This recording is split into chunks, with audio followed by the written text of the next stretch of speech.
తప్పు చేస్తే ఇంకా చిన్నపిల్లాడు అని, ఎక్కువగా మాట్లాడితే అప్పుడే పెద్దోడు అయిపోయావా అని మన పేరెంట్స్ కూడా కన్ఫ్యూజ్ అయ్యే ఫేసే ఈ ఇంటర్మీడియట్.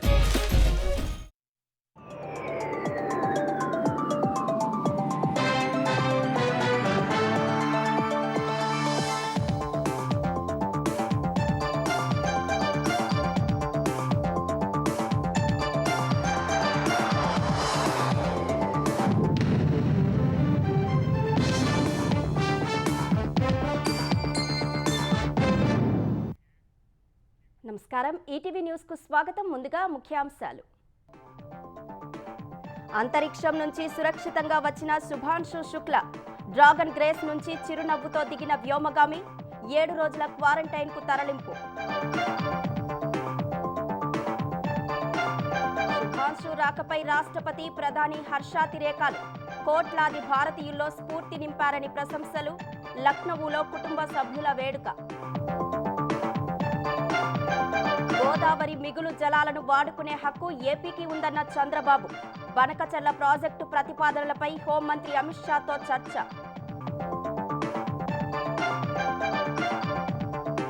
రేపు జరిగే సీఎంల భేటీలో బనకచర్లపై చర్చ వద్దన్న తెలంగాణ.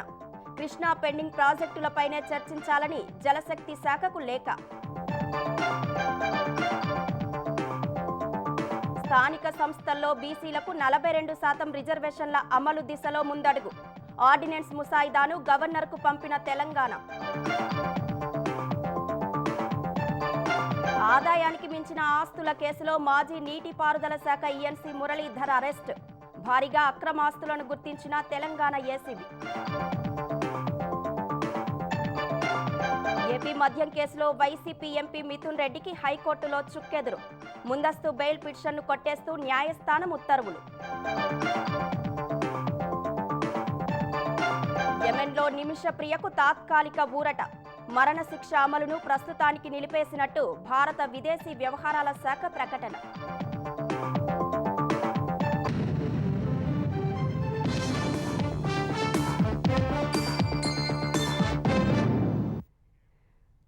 భారత కీర్తి పతాకాన్ని రోదసికి తీసుకెళ్లి చరిత్ర సృష్టించిన వ్యోమగామి శుభాంశు శుక్ల సురక్షితంగా భూమిని చేరుకున్నారు.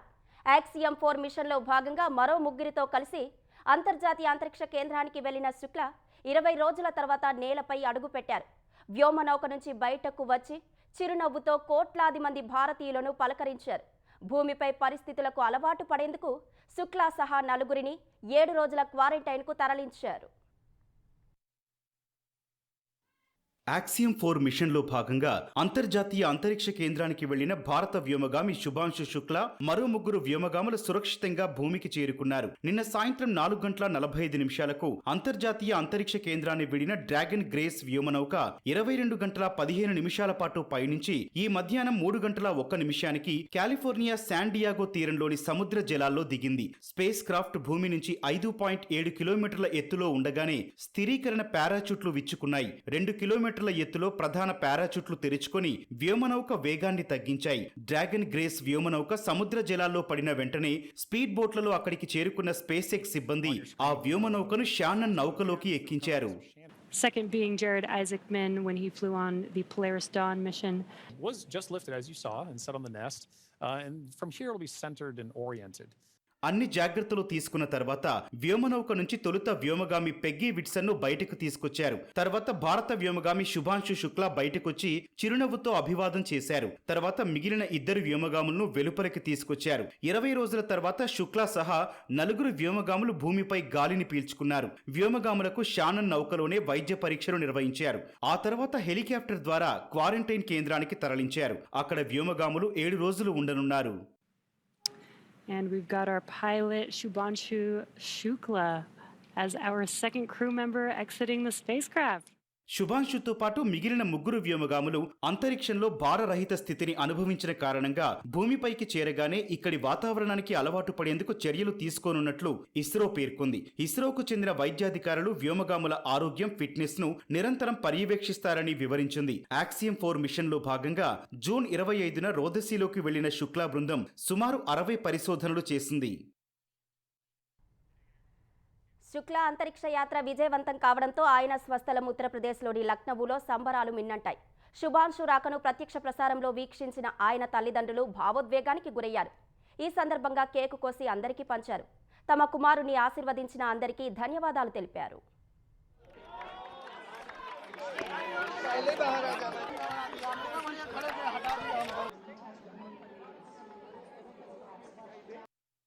नहीं, ये उसकी सफल लेने के लिए हम ईश्वर को धन्यवाद करते हैं और देशवासियों का, समस्त देशवासियों का और माननीय प्रधानमंत्री जी और सभी गणमान्य सदस्यों का बहुत बहुत शुक्रिया अदा करते हैं।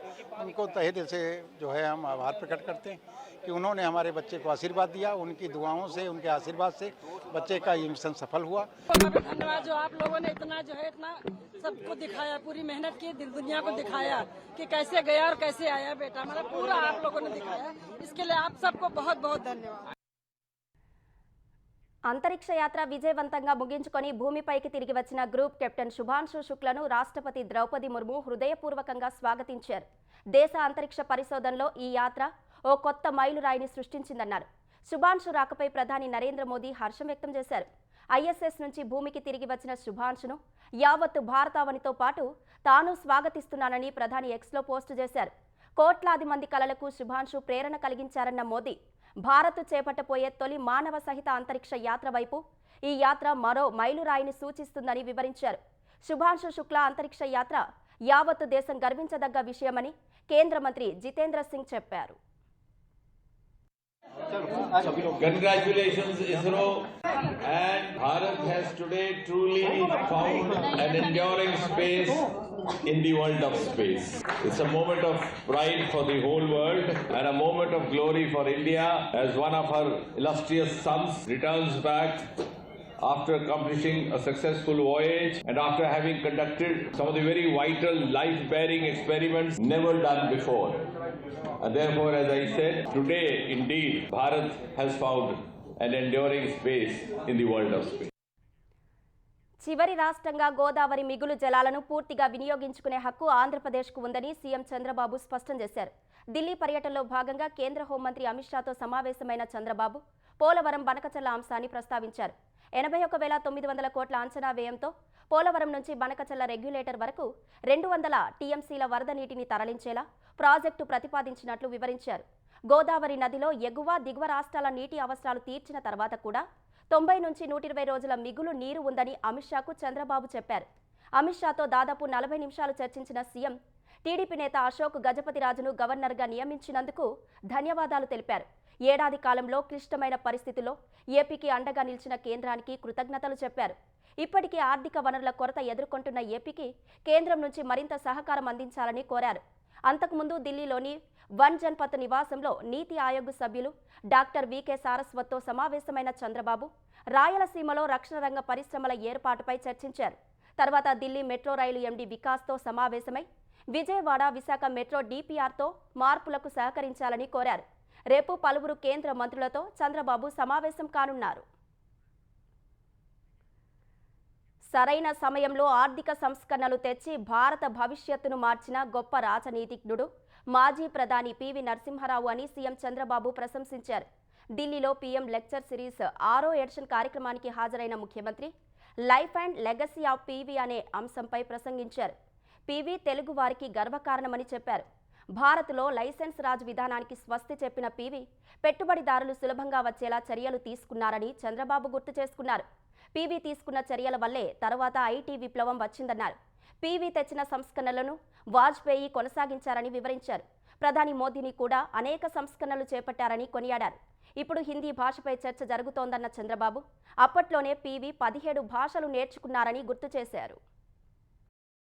PV Narasimha recognized that the crisis was an opportunity and realized that India needed bold economic reforms. He went ahead and launched the historic economic reforms that is 1991.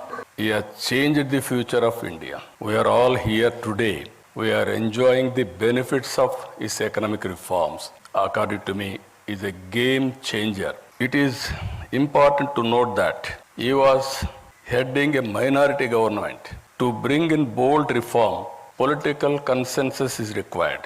He was able to convince all stakeholders and bring consensus across all political parties beyond their political ideologies. ముఖ్యమంత్రి రేవంత్ రెడ్డి ఢిల్లీ వెళ్లారు. రేపు మధ్యాహ్నం 2:30కు ఢిల్లీలో తెలుగు రాష్ట్రాల సీఎంల సమావేశం జరగనుండగా ఈ భేటీకి CM Revanth Reddy హాజరు కానున్నారు. కేంద్ర జలశక్తి శాఖ మంత్రి సిఆర్ పాటిల్ నేతృత్వంలో జరగనున్న ఈ భేటీ కోసం ముఖ్యమంత్రి చంద్రబాబు ఇప్పటికే ఢిల్లీలో ఉన్నారు. అయితే సమావేశంలో బనకచెర్ల ప్రాజెక్టుపై చర్చ అవసరం లేదని తెలంగాణ సర్కార్ ఇప్పటికే కేంద్రానికి లేఖ రాసింది. సమావేశంలో బనకచెర్ల ప్రాజెక్టుపై చర్చను వాయిదా వేయాలని కోరింది. తెలంగాణ ప్రభుత్వం పంపించిన అంశాలను ఎజెండాలో చేర్చాలని విజ్ఞప్తి చేసింది. ఏపీ మాత్రం బనకచెర్ల మాత్రమే ఎజెండాగా పంపించింది. ఈ పరిస్థితుల్లో తెలంగాణ ఏపీ ప్రభుత్వాల ఎజెండా ప్రతిపాదనలపై కేంద్ర జలశక్తి శాఖ తుది నిర్ణయం తీసుకోనుంది. తెలంగాణలో పెట్టుబడులు పెట్టేందుకు పారిశ్రామికవేత్తలు ముందుకు రావాలని సీఎం రేవంత్ రెడ్డి ఆహ్వానించారు. IT, electric vehicles, pharma, bio sciences సహా ఇతర రంగాల్లో పెట్టుబడులతో ముందుకొచ్చే పారిశ్రామికవేత్తలకు ప్రోత్సాహాన్ని అందిస్తామని ప్రకటించారు. షామీర్పేట జీనోమ్ వ్యాలీలో ఐకోర్ బయోలాజిక్స్ పరిశ్రమ కొత్త యూనిట్ ఏర్పాటుకు సీఎం రేవంత్ రెడ్డి శంకుస్థాపన చేశారు. జీనోమ్ వ్యాలీలో పరిశ్రమలు తెలంగాణకే ఒక గుర్తింపును తీసుకొచ్చాయని ముఖ్యమంత్రి అన్నారు. దేశంలో టీకాల ఉత్పత్తిలో 33% జీనోమ్ వ్యాలీ నుంచే ఉత్పత్తి చేస్తున్నామని గుర్తు చేశారు.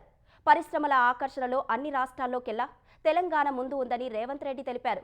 పరిశ్రమలకు అనుమతులు ఇచ్చే విషయంలో విధానపర నిర్ణయాలను మెరుగుపరిచినట్లు పేర్కొన్నారు. 18 నెలల్లో 3,28,000 కోట్ల రూపాయల పెట్టుబడులు ఆకర్షించినట్లు వివరించారు. మెరుగైన విధానాలను తీసుకొచ్చి ఈరోజు ఈ దేశంలో పెట్టుబడులను ముఖ్యంగా తెలంగాణ రాష్ట్రానికి ఆకర్షించాలనే ప్రయత్నం చేస్తున్నాం. నేను మా మిత్రుడు శ్రీధర్ బాబు గారు ఈ 18 నెలల్లో దాదాపుగా 3,28,000 కోట్ల రూపాయల పెట్టుబడులు తెలంగాణ రాష్ట్రానికి ఆకర్షించి ఈరోజు జీసీస్కి దేశంలోనే మొట్టమొదటి స్థానం హైదరాబాద్ నగరానికి ఉంది. The entire world after COVID, they are searching for China plus one country. Most of the investors are looking towards India. But my point is, I wanted to create alternate China plus one in Telangana state, Hyderabad. Whoever wants to invest in India, please come. Please join with us in Telangana. We are there to support, we are there to encourage, we are there to give incentives and permissions. స్థానిక సంస్థల్లో బీసీలకు 42% రిజర్వేషన్ల కోసం రూపొందించిన ordinance ముసాయిదా రాజ్ భవన్కు చేరింది. పంచాయతీరాజ్ చట్టంలో సవరణల ఆమోదం కోసం ప్రభుత్వం గవర్నర్కు పంపింది. పంచాయతీరాజ్ చట్టం 2018లోని సెక్షన్ 285 క్లాజ్ ఏను సవరించాలని ఇటీవల మంత్రివర్గం నిర్ణయించింది. ఆ సెక్షన్లో స్థానిక సంస్థల్లో 50%కి మించకుండా రిజర్వేషన్లు అమలవుతాయని ఉంది. అందులో 50%కి మించకుండా అనే వ్యాఖ్యాన్ని తొలగిస్తూ సవరించాలని నిర్ణయించారు. పంచాయతీల రిజర్వేషన్లు ఖరారు చేసేందుకు హైకోర్టు విధించిన గడువు సమీపిస్తున్నందున ఆర్డినెన్స్ ద్వారా చట్ట సవరణను అమలు చేసేందుకు ప్రభుత్వం కసరత్తు చేస్తోంది. పంచాయతీరాజ్ శాఖ ఫైల్ను న్యాయశాఖ ఆమోదించిన తర్వాత మంత్రి, సీఎం ఆమోదంతో ప్రభుత్వ ముసాయిదాను రాజ్ భవన్కు పంపింది. గవర్నర్ ఆమోదం పొందితే చట్ట సవరణ అమల్లోకి రానుంది. చట్ట సవరణకు అనుగుణంగా డెడికేటెడ్ కమిషన్ స్థానిక సంస్థలకు రిజర్వేషన్లను సిఫారసు చేయనుంది. వాటి ఆధారంగా ప్రభుత్వం రిజర్వేషన్లను ఖరారు చేసి తెలంగాణ ఎన్నికల సంఘానికి పంపుతుంది. పంచాయతీ ఎన్నికలను సెప్టెంబర్ 30 వరకు పూర్తి చేయాలని తెలంగాణ ఎన్నికల సంఘానికి కూడా హైకోర్టు గడువు విధించింది. ఆదాయానికి మించిన ఆస్తుల కేసులో తెలంగాణ నీటిపారుదల శాఖ విశ్రాంత ఈఎన్సీ మురళీధర్ రావును ఏసీబీ అధికారులు అరెస్టు చేశారు. ఈ ఉదయం నుంచి మురళీధర్ రావు ఇల్లు, కుటుంబ సభ్యులు, బంధువుల ఇళ్లలో 11 చోట్ల ఏసీబీ సోదాలు చేసింది. సోదాల్లో కొండాపూర్లో విల్లా, బంజారా హిల్స్, యూసఫ్గూడ, బేగంపేట, కోకాపేట ప్రాంతాల్లో అపార్ట్మెంట్ల ప్లాట్లు ఉన్నట్లు తేల్చారు. కరీంనగర్, హైదరాబాద్లో వాణిజ్య కాంప్లెక్స్లు, జహీరాబాద్లో సోలార్ పవర్ ప్రాజెక్ట్, వరంగల్లో నిర్మాణంలో ఉన్న అపార్ట్మెంట్లను గుర్తించారు. హైదరాబాద్ శివార్లలో 11 ఎకరాల భూమి, 4 ఇళ్ల స్థలాలు, మోకిలలో 6,500 గజాల స్థలం ఉందని వెల్లడైంది. బెంజ్ సహా 3 కార్లు, బంగారు ఆభరణాలు, బ్యాంకు నిల్వలు గుర్తించారు. కోదాడలో మరో అపార్ట్మెంట్ ఉన్నట్లు గుర్తించారు. ఉమ్మడి రాష్ట్రంలోనే పదవీ విరమణ పొందిన మురళీధర్ రావు పదవీ కాలని అప్పటి ప్రభుత్వం సహా బీఆర్ఎస్ ప్రభుత్వాలు కలిపి 13 సంవత్సరాలు పొడిగించాయి. కాంగ్రెస్ ప్రభుత్వం వచ్చిన తర్వాత కూడా ఆయన కొన్నాళ్లు పదవిలో ఉన్నారు. మేడిగడ్డపై విజిలెన్స్ నివేదిక తర్వాత మురళీధర్ రావును ఆ బాధ్యతల నుంచి కాంగ్రెస్ ప్రభుత్వం తప్పించింది. హైదరాబాద్ మలక్పేట్లో సిపిఐ రాష్ట్ర కార్యవర్గ సభ్యుడు చందు నాయక్ను గుర్తు తెలియని దుండగులు కాల్చి చంపడం కలకలం రేపింది. శాలివాహన నగర్లోని పార్కు వద్ద ఈ ఉదయం 7:30కు కారులో వచ్చిన దుండగులు భార్య, కుమార్తె ముందే చందు నాయక్పై 3 రౌండ్లు కాల్పులు జరిపారు. తీవ్ర రక్తస్రావమైన చందు నాయక్ ఘటనా స్థలంలోనే ప్రాణాలు విడిచారు. సమాచారం తెలుసుకున్న పోలీసులు ఘటనా స్థలానికి చేరుకొని విచారణ జరుపుతున్నారు. తమ నేత హత్యకు గురయ్యాడని తెలుసుకున్న స్థానికులు పెద్ద సంఖ్యలో అక్కడకు తరలివచ్చి కన్నీరు మున్నీరుగా విలపించారు. సిపిఐ నేత చందు నాయక్పై కాల్పుల ఘటనలో పోలీసులు ముమ్మరంగా దర్యాప్తు చేస్తున్నారు. నిందితులను పట్టుకునేందుకు 10 ప్రత్యేక బృందాలు ఏర్పాటు చేశారు. ఘటనా స్థలానికి చేరుకున్న south east DCP Chaitanya Kumar కాల్పులు జరిగిన తీరును పరిశీలించారు. క్లూస్ టీం బృందం ఘటనా స్థలంలో ఆధారాలు సేకరించింది. కాల్పులు ఒకే తుపాకీతో దుండగులు జరిపినట్లు చైతన్య కుమార్ తెలిపారు. సీసీ కెమెరా దృశ్యాలు పరిశీలిస్తున్నట్లు చెప్పారు. పెద్దపల్లి జిల్లా సుల్తానాబాద్ మండలం సుగ్లాంపల్లిలో 2 యువకులను హత్య చేశారు. దంపతుల మధ్య పెద్ద మనుషుల పంచాయతీ సమయంలో ఇరు వర్గాల మధ్య ఘర్షణ చోటు చేసుకుంది. వివాదం ముదిరి పరస్పరం కత్తులతో దాడులు చేసుకున్నారు. ఈ ఘర్షణలో పలువురికి కత్తిపోట్లు తగిలాయి. ఇరు వర్గాలకు చెందిన వారిలో మల్లేష్, గణేష్ అనే యువకులు మృతి చెందారు. మరో 3కి తీవ్ర గాయాలయ్యాయి. ఈ 3కి చికిత్స కొనసాగుతోంది. అమ్మాయి వర్గం సుపారీ ముఠాను తీసుకువచ్చి తమపై దాడి చేయించారని అబ్బాయి వర్గం ఆరోపిస్తోంది. ఈ దాడి తర్వాత అక్కడి నుంచి అమ్మాయి వర్గీయులు పారిపోవడం చర్చనీయాంశమైంది. కడప జిల్లా జమ్మలమడుగు మండలం గండికోటలో ఇంటర్ విద్యార్థిని అనుమానాస్పద మృతి కలకలం రేపింది. ప్రొద్దుటూరులోని ఓ కళాశాలలో ఇంటర్ చదువుతున్న స్థానిక విద్యార్థిని నిన్న కళాశాలకు వెళ్లి ఇంటికి రాలేదు. తల్లిదండ్రులు పోలీసులకు ఫిర్యాదు చేయగా మిస్సింగ్ కేసు నమోదు చేసి గాలిస్తున్న క్రమంలో గండికోట ప్రాంతంలో ఓ యువతి మృతదేహాన్ని గుర్తించినట్టు అక్కడి సెక్యూరిటీ సిబ్బంది సమాచారం ఇచ్చారు. వెంటనే అక్కడకు వెళ్లి పరిశీలించిన పోలీసులు ఇంటర్ విద్యార్థినిగా గుర్తించి తల్లిదండ్రులకు సమాచారం ఇచ్చారు. అయితే కళాశాలకు వెళ్తున్నట్లు చెప్పిన విద్యార్థిని లోకేష్ అనే యువకుడితో కలిసి బైక్పై గండికోటకు వెళ్లినట్లు సీసీ కెమెరాలో పోలీసులు గుర్తించారు. ఉదయం వెళ్లేటప్పుడు బైక్పై 2 ఉండగా తిరిగి వెళ్లేటప్పుడు మాత్రం లోకేష్ ఒక్కడే ఉండటాన్ని ధృవీకరించారు. విద్యార్థిని కుటుంబ సభ్యులు లోకేష్పై అనుమానాలు వ్యక్తం చేస్తున్నారు. కొంతకాలంగా లోకేష్ తనను ప్రేమించాలంటూ తమ అమ్మాయి వెంట పడుతున్నట్టు మృతురాలి తల్లిదండ్రులు చెబుతున్నారు. పోలీసులు అన్ని కోణాల్లో దర్యాప్తు చేస్తున్నారు. మద్యం కుంభకోణం కేసులో వైసీపీ ఎంపీ మిథున్ రెడ్డికి హైకోర్టులో చుక్కెదురైంది. ఈ కేసులో మిథున్ రెడ్డి ముందస్తు బెయిల్ పిటిషన్ను హైకోర్టు కొట్టివేసింది. మద్యం కేసులో మిథున్ రెడ్డి A4 నిందితుడిగా ఉన్నారు. ఈ దశలో ముందస్తు బెయిల్ ఇవ్వలేమని న్యాయస్థానం స్పష్టం చేసింది. మద్యం ఆర్డర్లు సరఫరా వ్యవస్థ గతంలో ఆన్లైన్ పద్ధతి ద్వారా పారదర్శకంగా ఉండేదని, దీనిని మాన్యువల్ విధానంలోకి తీసుకురావడంలో మిథున్ రెడ్డి కీలక పాత్ర పోషించారని బెయిల్ పిటిషన్పై వాదనలో సిట్ తరపు న్యాయవాది తెలిపారు. ముడుపులు అందిన కంపెనీలకే మద్యం సరఫరా అనుమతులిచ్చారని పేర్కొన్నారు. వైసీపీ హయాంలో జరిగిన మద్యం కుంభకోణం వల్ల ఏపీ ఖజానాకు 3,500 కోట్ల నష్టం జరిగిందన్నారు. ఆ సొమ్మును మళ్లించడంలో మిథున్ రెడ్డి ప్రధాన పాత్ర పోషించారని సిట్ న్యాయవాది కోర్టుకు వివరించారు. మద్యం కుంభకోణంలో మిథున్ రెడ్డి మాస్టర్ మైండ్ అని సాక్షులు వాంగ్మూలం ఇచ్చినట్లు వాదించారు. ముడుపుల రూపేణా డికాట్ లాజిస్టిక్స్ ప్రైవేట్ లిమిటెడ్ నుంచి మిథున్ రెడ్డి కుటుంబానికి చెందిన PLR ప్రాజెక్టు ప్రైవేట్ లిమిటెడ్ సంస్థకు చెందిన బ్యాంకు ఖాతాలో 5 కోట్లు జమైందని తెలిపారు. ప్రభుత్వం తీసుకొచ్చిన మద్యం విధానంతో పిటిషనర్కు సంబంధం లేదని మిథున్ రెడ్డి న్యాయవాది వాదించారు. PLR ప్రాజెక్ట్స్ సంస్థలో మిథున్ రెడ్డి డైరెక్టర్ కాదన్నారు. డికార్డు లాజిస్టిక్స్ సంస్థ నుంచి PLR సంస్థకు వచ్చిన 5 కోట్లను తిరిగి ఆ సంస్థకే చెల్లించారన్నారు. ఇరువురి వాదనలు విన్న హైకోర్టు ఇటీవల తీర్పు రిజర్వ్ చేసింది. నేడు ముందస్తు బెయిల్ పిటిషన్ను కొట్టేస్తూ ఉత్తర్వులు జారీ చేసింది. వైసీపీ నేత పేర్ని నాని విమర్శలపై ఏపీ మంత్రి కొల్లు రవీంద్ర మండిపడ్డారు. తమ సహనాన్ని చేతకానితనంగా తీసుకోవద్దని హెచ్చరించారు. కుటుంబాల మధ్య చిచ్చు పెట్టాలనుకుంటే తాట తీస్తానన్నారు. 5 ఏళ్లు అరాచకాలకు పాల్పడి ఇప్పుడు కులాల మధ్య కుంపట్లకు పేర్ని నాని పథకరచన చేశారని మండిపడ్డారు. రప్పా నరుకుతాం, చీకట్లో నరికి తెల్లారితే పరామర్శించడం సైకోల తత్వమని దుయ్యబట్టారు. పేర్ని నాని నోరు అదుపులో పెట్టుకోకుంటే పరిస్థితులు తీవ్రంగా ఉంటాయని హెచ్చరించారు. కొడుకుతో గంజాయి వ్యాపారం చేయించి నియోజకవర్గంలో యువత జీవితాలను బుగ్గి చేసిన వ్యక్తి పేర్ని నాని అని ఆగ్రహం వ్యక్తం చేశారు.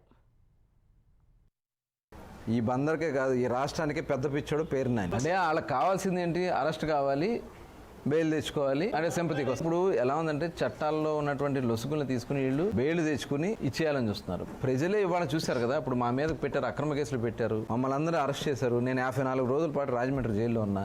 చంద్రబాబు నాయుడు గారు 53 రోజుల పాటు రాజమండ్రి జైల్లో ఉన్నారు. 151 స్థానాల నుంచి 11 స్థానాలకు దిగజార్చేశారు ప్రజలు. ఇవాళ వాళ్ళ ఉద్దేశం ఏంటంటే ఏదో రకంగా అరెస్ట్ అయిపోవాలి, కావాలని చెప్పి ఇలాంటి కార్యక్రమాలు చేస్తున్నారు. డెఫినెట్గా దీనికి చట్టపరంగా చేయాల్సినటువంటి అన్ని కార్యక్రమాలు జరుగుతాయి. ఉప ముఖ్యమంత్రి భట్టి విక్రమార్కకు బీజేపీ తెలంగాణ అధ్యక్షుడు రామచంద్రరావు లీగల్ నోటీసు పంపారు. రోహిత్ వేముల ఆత్మహత్య విషయంలో భట్టి చేసిన వ్యాఖ్యలపై తన న్యాయవాది ద్వారా రామచంద్రరావు నోటీసులు పంపారు. 3 రోజుల్లో బేషరతుగా క్షమాపణలు చెప్పాలని అందులో డిమాండ్ చేశారు. లేదంటే 25 కోట్ల రూపాయలకు పరువు నష్టం దావా వేస్తామని హెచ్చరించారు. అలాగే క్రిమినల్ కేసులు ఎదుర్కోవాల్సి వస్తుందని నోటీసులో పేర్కొన్నారు. మరికొన్ని గంటల్లో ఉరికంబం ఎక్కాల్సిన కేరళ నర్సు నిమిషప్రియకు తాత్కాలిక ఊరట లభించింది. రేపు అమలు కావాల్సిన ఆమె ఉరిశిక్షను యెమెన్ ప్రభుత్వం వాయిదా వేసింది. మృతుడి కుటుంబం, బాధితురాలి కుటుంబం మధ్య ఆమోదయోగ్య పరిష్కారం సాధించేందుకు మరింత సమయం కోరగా యెమెన్ ప్రభుత్వం సానుకూలంగా స్పందించినట్లు విదేశాంగ శాఖ ఓ ప్రకటనలో తెలిపింది. భారత్కు చెందిన గ్రాండ్ ముఫ్తీ షేక్ అబూబకర్ అహ్మద్ యెమెన్లోని మత పెద్దలతో చర్చల తర్వాత ఉరిశిక్ష వాయిదాకు యెమెన్ సర్కార్ అంగీకరించినట్టు తెలుస్తోంది. యెమెన్కు చెందిన సూఫీ నేత షేక్ హబీబ్ ఉమర్ బిన్ హఫీజ్ మృతుడు తలాల్ అబ్దో మహదీ కుటుంబంతో భేటీ కానున్నారు. యెమెన్లో తన వ్యాపార భాగస్వామి హత్య కేసులో నిమిషప్రియకు ఉరిశిక్ష పడింది. 2020లో యెమెన్ కోర్టు ఆమెకు ఉరిశిక్ష విధించగా 2023లో సుప్రీం జ్యుడిషియల్ కౌన్సిల్ నిమిషప్రియ చివరి అప్పీల్ను తిరస్కరించింది. ప్రస్తుతం నిమిషప్రియ యెమెన్ రాజధాని సనా జైల్లో ఉంది. ఈ ప్రాంతం ఇరాన్ మద్దతు ఉన్న హూతీల ఆధీనంలో ఉంది. ఒడిశాలో ప్రొఫెసర్ లైంగిక వేధింపులు భరించలేక నిప్పంటించుకున్న 22 ఏళ్ల విద్యార్థిని మృత్యువుతో పోరాడి ఓడింది. 95% కాలిన గాయాలతో 3 రోజుల నుంచి చికిత్స పొందుతున్న యువతి ఇవాళ ప్రాణాలు విడిచింది. బాలాసోర్లోని ఫకీర్ మోహన్ అటానమస్ కళాశాలలో బీఎడ్ చదువుతున్న విద్యార్థిని ప్రొఫెసర్ సమీర్ కుమార్ సాహు లైంగికంగా వేధించాడు. అతడి వైఖరిపై పలుమార్లు కళాశాల ఫిర్యాదుల కమిటీకి ఫిర్యాదు చేసినప్పటికీ ఎలాంటి చర్య తీసుకోనందున ఆ యువతి నిప్పంటించుకుంది. జూలై 12న ఆమె కళాశాల ప్రాంగణంలోనే ప్రిన్సిపల్ కార్యాలయం సమీపంలోకి పరిగెత్తి పెట్రోల్ పోసుకొని తనను తాను కాల్చుకుంది. ఆమెను రక్షించే ప్రయత్నం చేసిన మరో యువతికి 65% గాయాలయ్యాయి. ఆమెకు చికిత్స కొనసాగుతున్నట్లు ఎయిమ్స్ భువనేశ్వర్ వైద్యులు తెలిపారు. యువతిని లైంగికంగా వేధించిన ప్రొఫెసర్ సహా కాలేజీ ప్రిన్సిపల్ దిలీప్ ఘోష్ను పోలీసులు అరెస్టు చేశారు. బాధిత యువతి మరణించడంతో బాలాసోర్లో నిరసనలు కొనసాగుతున్నాయి. భువనేశ్వర్లో ఆచార్యుడి వేధింపులు భరించలేక విద్యార్థిని ఆత్మహత్య చేసుకున్న ఘటనపై కలకలం కొనసాగుతుండగానే లెక్చరర్లు విద్యార్థినిపై అత్యాచారానికి ఒడిగట్టిన ఘటన కర్ణాటకలో జరిగింది. బెంగళూరులోని ఓ ప్రైవేటు కళాశాలలో ఇంటర్ విద్యార్థినిపై 2 లెక్చరర్లు మరో వ్యక్తి అత్యాచారం చేసిన ఘటన ఆలస్యంగా బయటకు వచ్చింది. కళాశాలలో ఫిజిక్స్ లెక్చరర్గా పనిచేస్తున్న నరేంద్ర అనే వ్యక్తి చదువులో సహాయం చేస్తానని, కొన్ని నోట్స్ ఇస్తానని బాధిత విద్యార్థినితో పరిచయం పెంచుకున్నాడు. తర్వాత తన స్నేహితుడు అనూప్ రూమ్కు తీసుకెళ్లి విద్యార్థినిపై అత్యాచారానికి పాల్పడ్డాడు. ఆ విషయాన్ని ఎవరికీ చెప్పొద్దని బెదిరించాడు. కొన్ని రోజుల తర్వాత అదే కాలేజీలో బయాలజీ లెక్చరర్గా పనిచేస్తున్న సందీప్ నరేంద్రతో ఉన్న వీడియోలు తన వద్ద ఉన్నట్టు బ్లాక్మెయిల్ చేస్తూ బాధితురాలిపై అత్యాచారానికి పాల్పడ్డాడు. తర్వాత తన రూమ్కు పలుమార్లు వచ్చిన సీసీ ఫుటేజ్ ఉందని బెదిరించి అనూప్ కూడా ఆమెపై అత్యాచారానికి పాల్పడ్డాడు. ఈ ఘటనలతో కలత చెందిన విద్యార్థిని తన కుటుంబానికి విషయం చెప్పగా వారు మహిళా కమిషన్ను ఆశ్రయించారు. కేసు నమోదు చేసిన పోలీసులు 3 నిందితులను అరెస్టు చేశారు. ప్రపంచ కుబేరుడు ఎలన్ మస్క్కు చెందిన ప్రముఖ విద్యుత్ కార్ల తయారీ సంస్థ టెస్లా భారత్లో తొలి షోరూంను ప్రారంభించింది. ముంబై బాంద్రా కుర్లా కాంప్లెక్స్లోని ఓ మాల్లో టెస్లా షోరూం ఏర్పాటు చేసింది. మోడల్ వై కార్ను టెస్లా ఇక్కడ లాంచ్ చేసింది. టెస్లా విక్రయానికి ఉంచిన RWD వేరియంట్ కార్ ప్రారంభ ధర 59,89,000 కాగా ఆన్ రోడ్ ప్రైజ్ 61,07,000 రూపాయలు అవుతుందని తెలిపింది. Long range RWD car showroom ధర 67,89,000 కాగా మొత్తం 69,15,000 కానుంది. అడ్మినిస్ట్రేషన్, సర్వీసు ఫీజు, GSTలన్నీ ఇందులోనే జోడించారు. టెస్లా షోరూం ప్రారంభోత్సవానికి హాజరైన మహారాష్ట్ర సీఎం దేవేంద్ర ఫడ్నవీస్ టెస్లా సరైన రాష్ట్రానికి, సరైన నగరానికి వచ్చిందని ఆయన వ్యాఖ్యానించారు.